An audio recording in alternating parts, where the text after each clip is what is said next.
Clapas.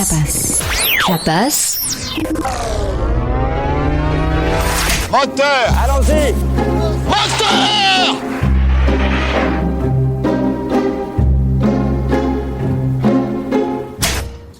Bonjour. Eh bien, comme je reviens de Cannes, je me suis dit que ce serait quand même sympa de vous expliquer ce que j'y ai vu et vous donner mes points de vue qui seront peut-être pas les vôtres, mais ça n'a aucune espèce d'importance.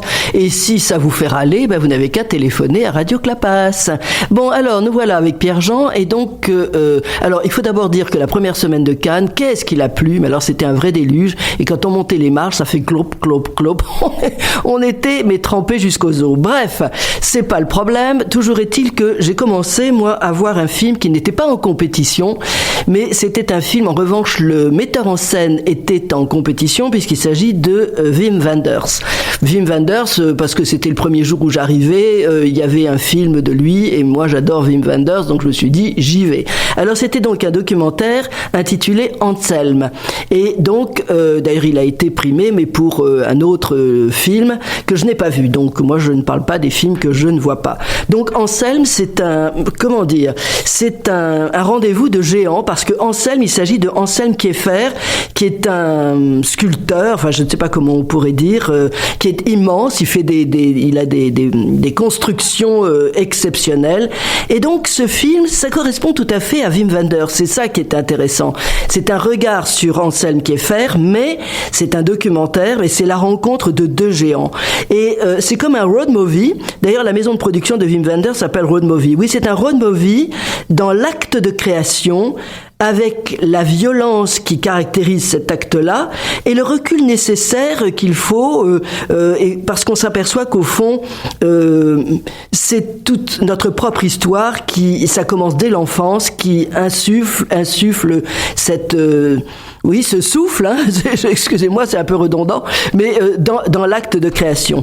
Alors, je ne sais pas, Pierre-Jean, on a peut-être un petit quelque chose à entendre de ce film Anselm. Eh bien, on écoute tout de suite. Die Menschen suchen ja das Leichte, weil sie das Schwere nicht sehen wollen, den Abgrund nicht. Denn von Grund auf wollen die Leute das nicht sehen. Darum gibt es diese Leichtigkeit.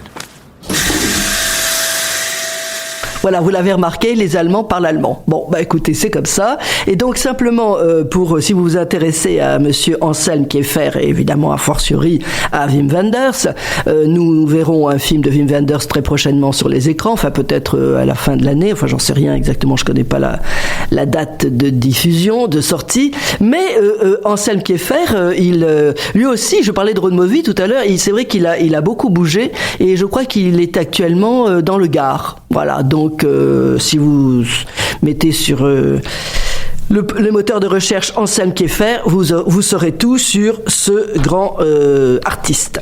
Bref, alors ensuite, je suis allé voir un film là qui était en compétition. Pourquoi ? Parce que c'est un réalisateur que j'aime beaucoup. Il s'agit de Koreeda. Et son film s'intitule Monster. C'est un film un peu long, mais par rapport à ce qu'on peut voir par ailleurs, en tout cas, il fait 2 heures. Et c'est un film, d'ailleurs, il a eu le prix de la mise en scène, ça je le comprends très très bien, parce que c'est extrêmement bien construit, enfin bon, c'est bien raconté, c'est-à-dire c'est une histoire avec par exemple 4 protagonistes, et le réalisateur a décidé de montrer les 4 points de vue de la même histoire. Et on s'aperçoit que, effectivement, on voit jamais exactement la même chose, ça on le savait, et donc c'est comme on ne comprend pas et qu'on ne voit pas tout et qu'on juge, les autres sont des monstres. Voilà, Monster, c'est que tout le monde prend l'autre pour un monstre. Ça, je trouve que c'est très très bien parce qu'en plus c'est vachement d'actualité et on verra qu'il y a d'autres films qui sont sortis aussi à Cannes et qui relèvent un peu de la même idée.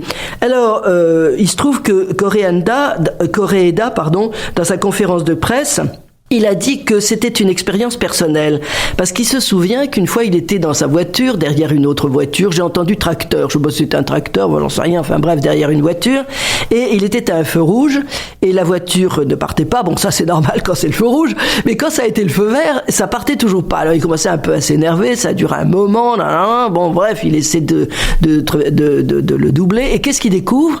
C'est que effectivement la voiture devant lui ne partait pas, parce que devant lui, il y avait un handicapé handicapé dans une voiture qui avait du mal à manœuvrer, etc., etc. Et donc, ce qui fait dire à Koreeda, il y a des choses qu'on ne voit pas. Et comment peut-on, donc évidemment j'exploite un peu cette idée parce que lui-même l'avait exploité lors de sa conférence de presse. Tout le problème est là, c'est que on donne son avis sur des choses qu'on ignore. Alors, c'est un film qui est très fin, très raffiné. Koreeda, c'est pas la première fois qu'on sait que ces films sont d'une très grande qualité. C'est toujours une histoire de famille. Et évidemment, il y a deux garçons qui sont très amis. Bon, c'est vrai qu'ils ont peut-être un regard, notamment l'un vers l'autre, qui est très finement peut-être plus amoureux qu'amical, mais c'est fait avec élégance, etc. Et évidemment, à la conférence de presse, vous aviez les Français qui étaient là. Ah ben dites donc. Alors il a fallu parler de LGBT, etc. Et là où j'étais, mais alors sous la chaise, excusez-moi, c'est que les deux gamins qui sont là, qui ont 11-12 ans, qui sont dans le film, ils étaient à la conférence de presse, on leur pose la question, est-ce qu'on peut aimer un garçon? Alors là, vous voyez le tact, l'élégance.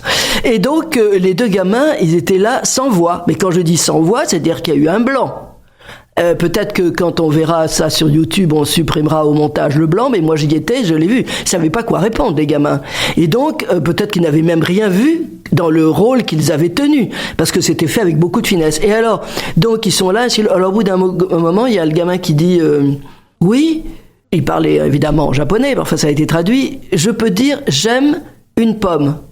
Alors, vous voyez, silence, pour terminer en disant, je peux dire peut-être, j'aime un garçon. Enfin, voilà. Alors écoutez, moi je fais aucun commentaire là-dessus, après en avoir fait quelques-uns, mais je suis assez sidéré, vous voyez, on parle pas cinéma, on parle cul. Bon, écoutez, c'est comme ça. Donc, et un autre film que je suis allé voir, là, parce qu'il y a toujours une sortie de ciné classique, et là, c'est l'occasion aussi de voir de très bons films. Et là, j'ai découvert, je le dis très clairement, un film de Judith Elec, qui était là, qui est une dame qui a 85 ans, qui est un peu déformée par des rhumatismes ou je ne sais quoi.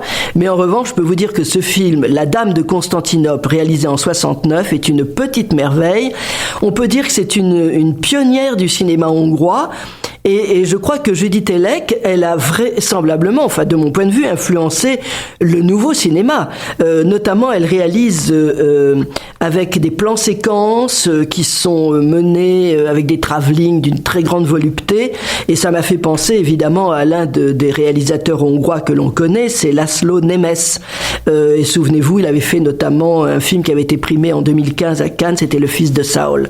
Donc vraiment, là, une belle découverte avec La Dame de Constantinople de Judith Elec. On écoute un petit bout de la bande-annonce. A lakáscsere ügyében jöttem. Tessék befáradni. A konyha teljesen fel van osztva. Az itt a fürdőszoba. Itt lakik a kerekes néni. Egész nap ide süt a nap. Itt vannak a lakást nézni. Hát hányan laknak ki? A papa. Igen, a papa. Voilà, donc il y avait de l'ambiance, c'était sympa. Il faut voir le film parce que c'est vraiment, ça a du souffle, quoi. C'est vraiment superbe. Bref, ensuite je suis à nouveau allé voir un film en compétition de Nuri Bilge Ceylan. Pourquoi j'ai choisi? Parce que j'adore ce réalisateur, Nuri Bilge Ceylan. Et donc, ce film s'intitulait en français Les Herbes Sèches. Alors, c'est un film assez douloureux, ancré dans la réalité, mais c'est vrai que c'est un film sublimé par des images de neige, comme il sait le faire, immaculé. Et on s'aperçoit, là encore, j'ai envie de dire que le monde est peuplé de monstres. C'est pour ça que quand je vous dis que ça rappelle un peu le film Monster de Koreeda, c'est un peu dans l'air du temps. On s'aperçoit qu'on est entouré de gens pas toujours très sympathiques. Voilà. Et alors, moi, ce qui m'a plu chez Nuri Bilge Ceylan, c'est que j'ai eu l'occasion d'ailleurs de poser une question. Oh tiens, on va pas gêner, on va m'écouter en train de poser une question lors de la conférence de presse à Nuri Bilge Ceylan. Bonjour, Béatrice Malige, Radio Clapas à Montpellier. Voilà, moi je voulais vous poser une... D'abord, je suis fan de tout ce que vous faites. That I love what you do, and I greatly like this film as well, of course. Bon, bref, vous l'avez compris, Clapas était bien représenté à Cannes. Et oui, j'ai bien aimé sa réponse parce que, si vous voulez, ça m'a ouvert à sa créativité. C'est-à-dire que j'ai compris que c'était un réalisateur très intuitif. Il se laisse aller à la sensation immédiate. C'est-à-dire qu'il emmagasine beaucoup d'éléments et au montage, au cours de l'élaboration du film, il se laisse aller, il est capable de bouleverser des plans, en enlever, selon le ressenti du moment. Au fond, j'ai envie de dire que c'est un poète de l'instant. D'ailleurs, il a expliqué que, parce que moi je lui ai parlé de la dernière image du film, pour lui demander, donc on va pas rentrer dans le détail, enfin bon, peu importe, parce que vous n'avez pas vu le film, mais la réponse a été qu'il avait prévu initialement bien d'autres plans après. Et il les a tous supprimés. Et il dit en plus c'était des plans qui avaient coûté très cher à la réalisation. Il a dit mais là j'ai supprimé, j'ai pensé qu'à un moment quand on est arrivé à cet instant du montage, terminé sur ce visage qui sourit, lumineux, etc., c'était là qu'il fallait arrêter. Voilà. Donc je trouve ça c'est très intéressant, c'est une façon vraiment de procéder, moi qui m'a paru... ouais, c'est pour ça que quand je dis que c'est le poète de l'instant, oui, je crois qu'il n'y a pas d'autre formule. Je suis assez content de ma formule, il faut bien le dire. Voilà. Bref, on peut peut-être écouter un extrait du film ou pas ? Je demande à Pierre-Jean, qui, vous savez, le grand Manitou dans son aquarium. Bon alors écoutez, c'est de la musique, donc voilà, on va s'écouter un petit bout de musique.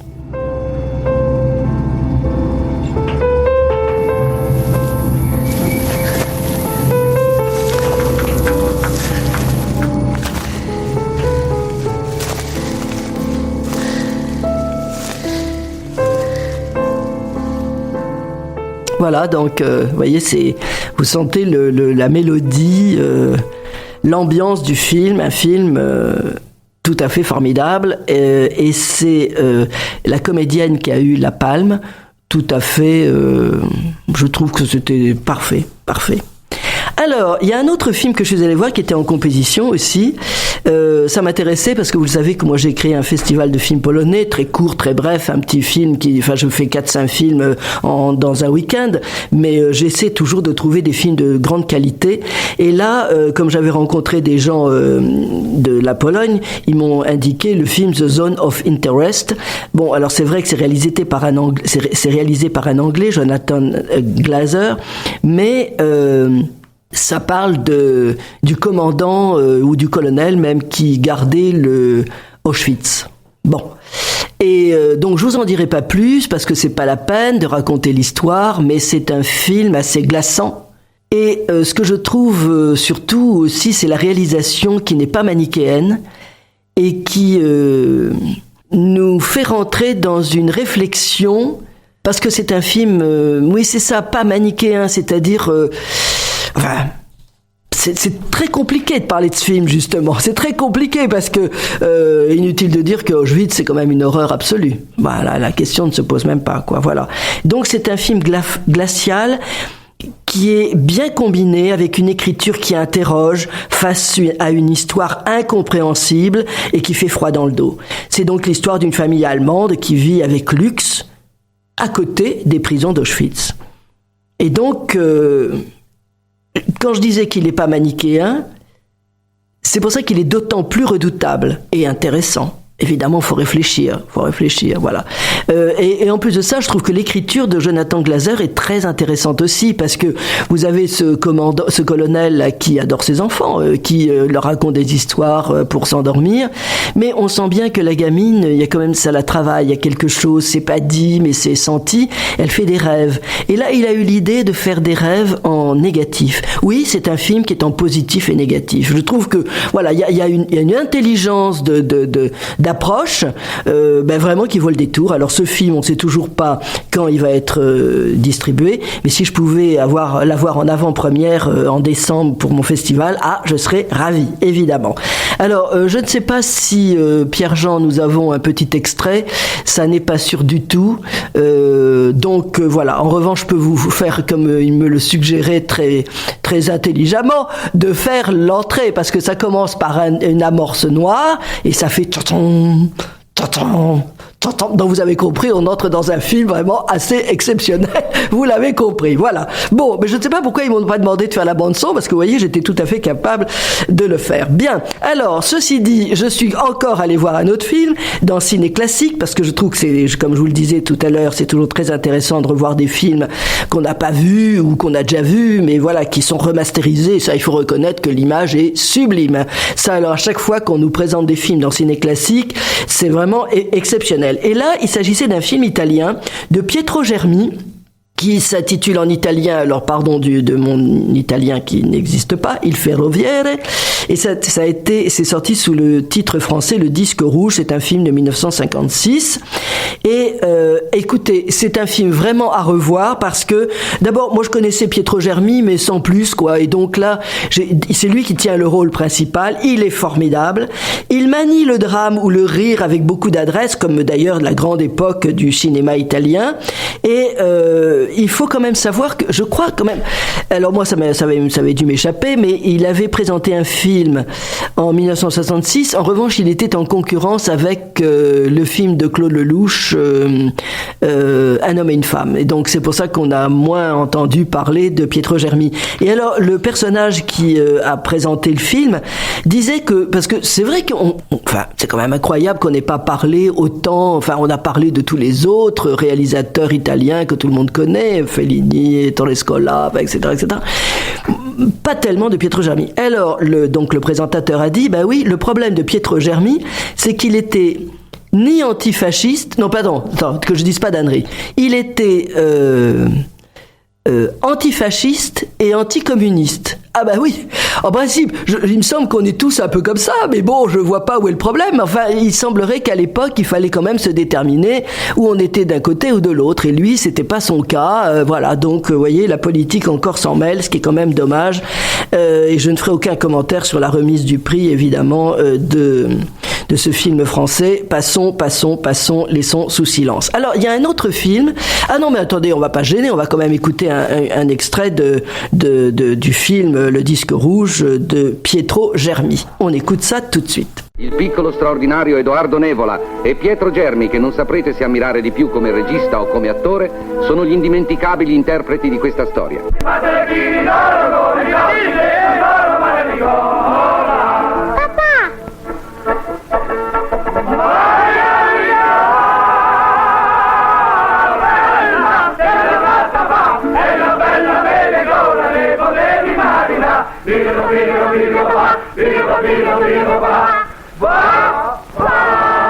Voilà, bah écoutez, oui, c'est du très beau cinéma italien. Alors en plus de ça, on entend la voix d'un enfant, parce que c'est vrai que c'est l'histoire en gros d'un père, d'un fils. Bah, bon, je vais pas vous raconter l'histoire, mais c'est vrai que effectivement, quand on voit le film, on pense évidemment au voleur de bicyclette de Vittorio De Sica. Ça n'a rien à voir, hein, parce que c'est certainement plus joyeux, hein. Mais enfin, c'est douloureux aussi, quoi. Voilà, ils sont formidables, et c'était vraiment, c'est vrai que ce cinéma-là, on n'a plus l'équivalent, hein, je trouve. Enfin bref. Alors donc un autre film, et là aussi il est passé complètement sous silence, enfin, en tout cas il n'a eu aucun prix. Bon, pourquoi pas, c'est-à-dire que les autres films dont j'ai parlé, tous avaient des qualités certaines, hein. Celui-là aussi, hein, c'est un film de Todd Haynes, May December. Moi j'ai beaucoup aimé pour différentes raisons. C'est vrai que la réalisation est assez classique, mais je trouve que Todd Haynes, bah oui, il continue à faire du Todd Haynes, c'est tant mieux, parce que voilà, on l'a toujours dit, il aime les mélos, donc c'est encore un mélo, mais qui est réalisé d'une façon assez moderne. Enfin, voilà, et donc c'est avec deux comédiennes formidables, Julianne Moore et Nathalie Portman. C'est vrai que je trouve que dans ce film, Julianne Moore, parce qu'elle a un rôle qui est pas simple, aurait pu être aussi, peut-être nommée. Enfin bon, de toute façon, on ne peut mettre qu'une palme d'or pour l'interprétation féminine. Donc voilà, c'est allé à l'autre qui ne l'a pas volé, évidemment. Alors l'idée de Todd Haynes, May December, c'est un sujet un peu tabou. Tout à fait. Au début, Julianne Moore, on voit que... Non, voilà, il faut quand même... Attendez, je vais vous expliquer. Au démarrage, vous avez Nathalie Portman, qui tient le rôle d'une comédienne, qui vient rencontrer une femme qui a fait la une des journaux, parce qu'ils vont en faire un film. Voilà. Donc, elle vient pour s'imprégner un petit peu de ce rôle de cette personne. Et cette personne-là, qui est donc jouée par Julianne Moore, au démarrage, on comprend pas très bien. Elle sort de tôle, elle a accouché en prison. Et on découvre qu'elle a été mise en tôle parce qu'elle a eu le malheur d'aimer un jeune garçon de 13 ans. C'est-à-dire qu'ils avaient 23 ans de différence. Alors évidemment, vous l'avez compris, il n'est pas majeur et c'est formidable parce qu'elle a des enfants de lui et donc c'est pour ça que c'est très compliqué et en même temps je trouve que c'est assez savoureux parce que ce jeune garçon l'on voit maintenant qui a quelques années de plus, eh bien ses enfants, alors qu'il est encore je dis pas un adolescent, mais enfin un très jeune adulte, ses enfants sont en train de passer un diplôme d'avocat. Voilà, donc c'est troublant, mais en même temps c'est une très belle histoire, quoi. Alors évidemment, si on est choqué, machin, si on est bloqué et qu'on voit pas que c'est un film et en même temps que la vie est un peu différente de ce que l'on peut penser, et en même temps pourquoi pas.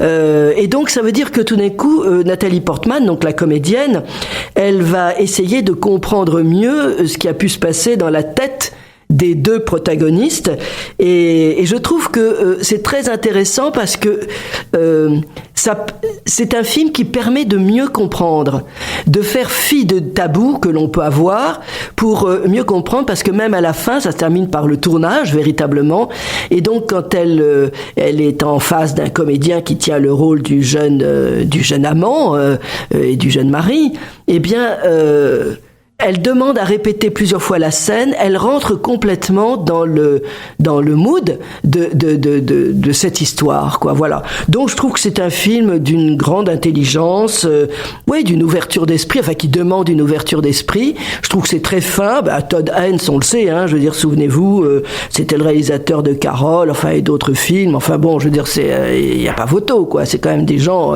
qui connaissent la chanson. Et moi, je trouve que c'est un film. Je suis sûr d'ailleurs quand il va sortir. Je ne sais pas encore sa sortie, il aura certainement beaucoup de succès. On va écouter un extrait de la bande-annonce. Ou peut-être la bande-annonce, je ne sais pas. Ça, c'est Pierre Jean, c'est le job de Pierre Jean. They're sweet, aren't they? Very.